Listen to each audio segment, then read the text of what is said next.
On this week's episode of Capital City Sports, men's basketball takes on Tennessee and Kentucky, and there's a swimming and diving match here in Columbia. This is Capital City Sports.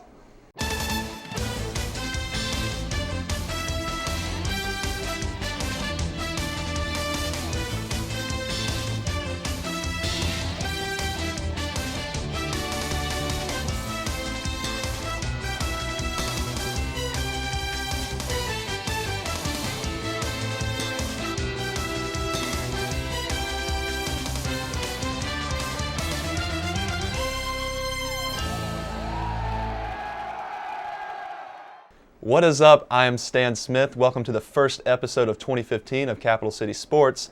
On Tuesday night, the men's basketball team took on the Tennessee Volunteers. We have John Dowdy on the scene. As the Gamecocks continue conference play, they're on a bit of a losing streak after taking down then number 9 Iowa State in Brooklyn. They return home to face the 10-5 Tennessee Volunteers and look to play the role of the underdogs. Let's take it to the highlight. The guys will be looking to pick up their second conference win of the season, and Tyrone Johnson would start the scoring for Carolina, off the fast break and finishing with a reverse layup, tying the game at 2. Then on the other end, the defense tightened up, and Michael Carrera stuffs Derek Reese's attempt, gets the steal, and shifts the momentum for South Carolina, however briefly, as Tennessee would heat up from downtown. First, it's Devin Balkman over a leaping Ty Johnson. Then Josh Richardson picks up a loose ball for a wide open look to beat the shot clock. The three ball was not as kind to the Gamecocks, as only one of their 8 attempts in the first half would fall. That one, coming from freshman Marcus Stroman, was the second three-pointer of his South Carolina career. Tennessee would continue the barrage of three-pointers in the second half, making their first 5 attempts, including a Josh Richardson bomb over the zone defense. He finished with a team-high 13 points. A small bright spot in the Gamecock offense came from a Demetrius Henry putback slam during the Volunteers' scoring run. But with just over 3 minutes left, consecutive three-pointers from Justin Mackey and Sindarius Thornwell, along with some missed Tennessee free throws, would bring South Carolina within 7. And then a tip-in from Michael Carrera with 32 seconds left would make it a one-possession game. But a missed three-pointer from South Carolina and 2 more Tennessee free throws would put the game just out of reach. Tennessee escapes from Columbia with a final score of 66-62. Here's head coach Frank Martin. Right now we're a bunch of guys driving their own car in different lanes.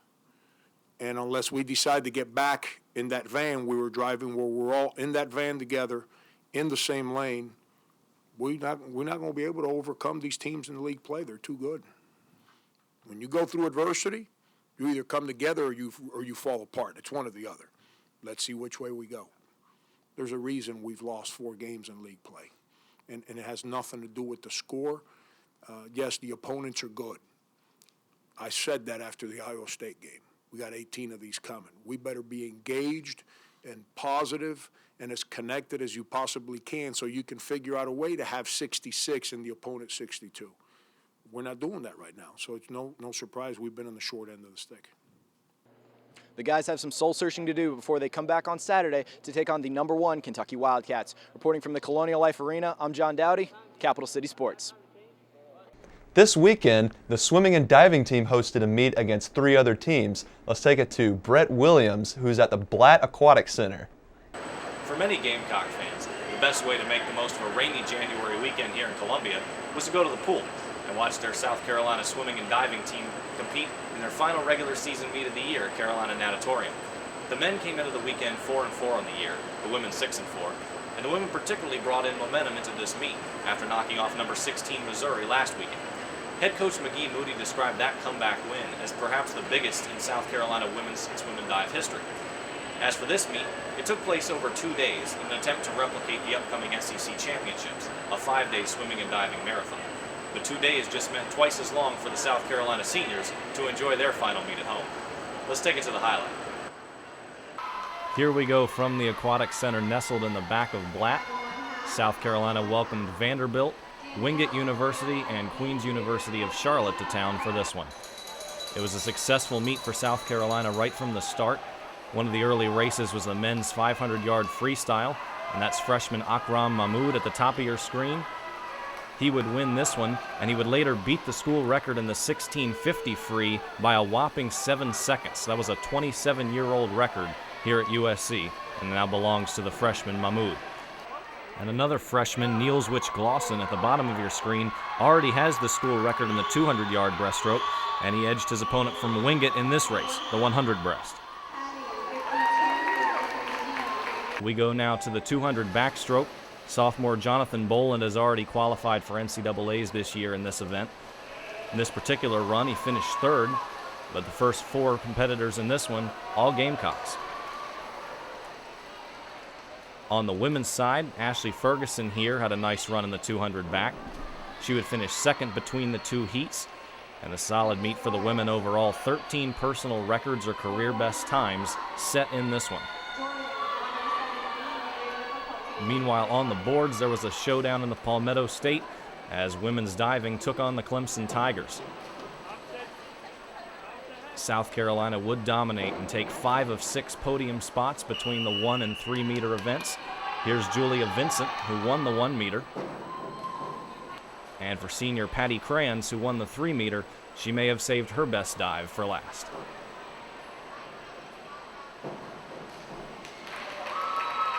The relays provided some of the most exciting moments of this meet. This is South Carolina's C team absolutely cruising in the women's 400 medley. Sarah Drake in the butterfly on this leg, and between the heats, the C team was second.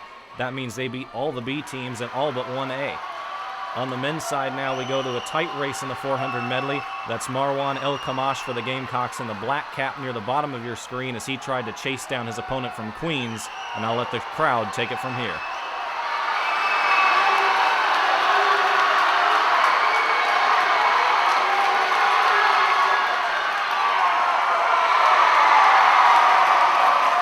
South Carolina defeated all the schools in attendance and overall points. It's a perfect weekend for the Gamecocks. Some great performances for South Carolina to build on in this one as they prepare for the SEC championships. The Gamecocks will look to make a run at the conference title starting February 17th at Auburn, and then take it to the NCAAs, which begin in March.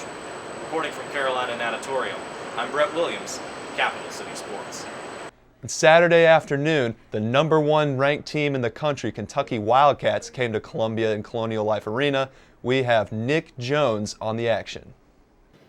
We're here at Colonial Life Arena as the South Carolina Gamecocks get ready to take on the Kentucky Wildcats. Last year when the Wildcats visited Columbia, South Carolina, the Gamecocks pulled out an upset victory over the eventual national runner-ups. Can the Gamecocks take the victory in a sold-out crowd? Let's take it to the highlight. This would be the first time the Gamecocks would play in a sold-out crowd in Colonial Life Arena since playing Kentucky in 2011. The Wildcats look to make a big statement starting out this game, with Cauley Stein tossing up one to Towns with this two-handed slam. But South Carolina did not hesitate to respond, and Johnson would drive down the court and take it in the paint himself and draws a foul and makes the shot. Later on in the first half, Kentucky would have the ball and Tyler Eulis dishes it out to Devin Booker, who drains a shot from three-point range. The Gamecocks would continue to attack the inside, but Sindarius Thornwell would be denied with this block from Marcus Lee. The Wildcats would capitalize on this turnover, and Aaron Harris would make the easy layup. Hoping to gain some momentum, Thornwell drives towards the basket but dishes it out to Demetrius Henry, who makes this vicious dunk. The Gamecocks had the ball at the baseline, and Marcus Strawman would get the call and take the easy two. South Carolina made the game close, but Kentucky had other plans, and Devin Booker would get the fast break and takes it to the rim with a dunk. Again, the Wildcats would use their height to their advantage and lets Trey Lyles get a dunk of his own and increase their lead to 10 at halftime. At halftime, South Carolina's football team would display their Independence Ball trophy from this past year's season. The Gamecocks hope to get back in the game quickly starting in the second half, but this block from Marcus Lee would describe how the second half would play out. Kentucky's Aaron Harrison would have the ball at the top of the key and passes it down low to Towns, who makes a nice post move and drains the two. The Wildcats continue to use the paint to their advantage and makes dunks like these from Cauley Stein to increase their lead. Kentucky would run away with this one, holding the Gamecocks to only 22% from the field. Now let's head over to the press conference to see what Coach Frank Martin had to say about the team's effort in the game. I couldn't be prouder of the fight, the attention to detail, the one that we played with today. And it's hard to beat anybody, let alone #1 team in the country, when you shoot 22%.